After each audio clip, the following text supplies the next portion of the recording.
We begin in Ferguson, Missouri, where still the community and the nation await the grand jury's decision on whether or not to indict Officer Darren Wilson in the shooting death of Michael Brown.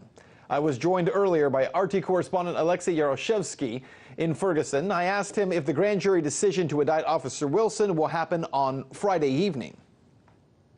Well, this is what we're hearing on the ground. This is unconfirmed information from anonymous sources that the grand jury decision, which, of course, the community in Ferguson and pretty much the whole of the United States now are waiting for, may come this Friday. Although we've heard of an unwritten agreement between the Ferguson protesters and the authorities here in Missouri that there will be a 48-hour warning of a grand jury decision prior to the decision, of course. And if it is to come on Friday, that means this warning will come today. Of course, we will update our viewers if we hear any confirmation of that. But now the speculation also ranges that, in fact, this 48-hour warning may happen on Friday, which means the grand jury decision may arrive on Sunday. But all in all, the community here in Ferguson is bracing for any kind of outcome. The businesses, most of the businesses around this area are still boarded up.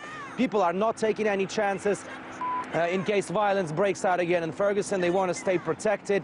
And the activists, the protesters in Ferguson are also quite relentless. We can see their latest installation just across the street over there, symbolizing hands up. They believe Mike Brown shouted to the policeman that he had his hands up and he had no weapons, so he asked the policeman not to shoot him, and he was eventually shot. That's what the protesters believe in here. But all in all, this it's quite now in the streets of Ferguson. That does not mean that tension has receded. It's still pretty tense, and everyone is awaiting this decision by the grand jury. And Alexey, it's possible that the leak in terms of this source giving out information to the media is the 48-hour notice, and they're not going to do it as an official announcement. Possible there.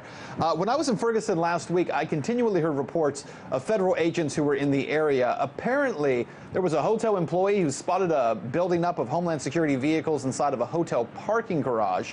What have you heard about that?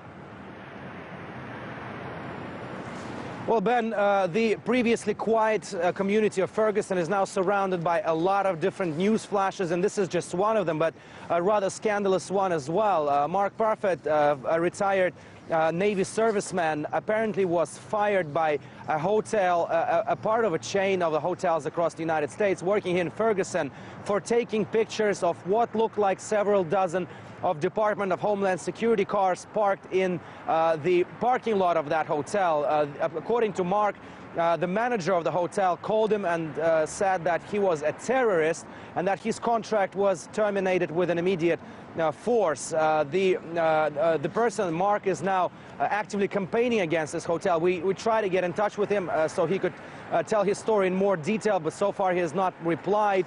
But all in all, this is not such a big surprise. We've seen evidence of what looks like troops build-up here in Ferguson. Our colleagues from the Abruptly video agency filmed a lot of HMVs parked in the southern part of St. Louis.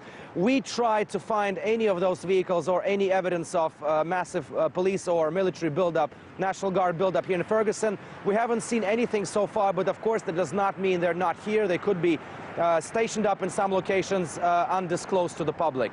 Anyway, I just do want to mention, Alexey, that the video that we're seeing there on the screen is actually armored vehicles that are at the National Guard Armory, which is about 15 minutes from Ferguson. That's where they would normally be stationed. RT's Alexey Yaroshevsky in Ferguson, Missouri for us live. Thank you so much.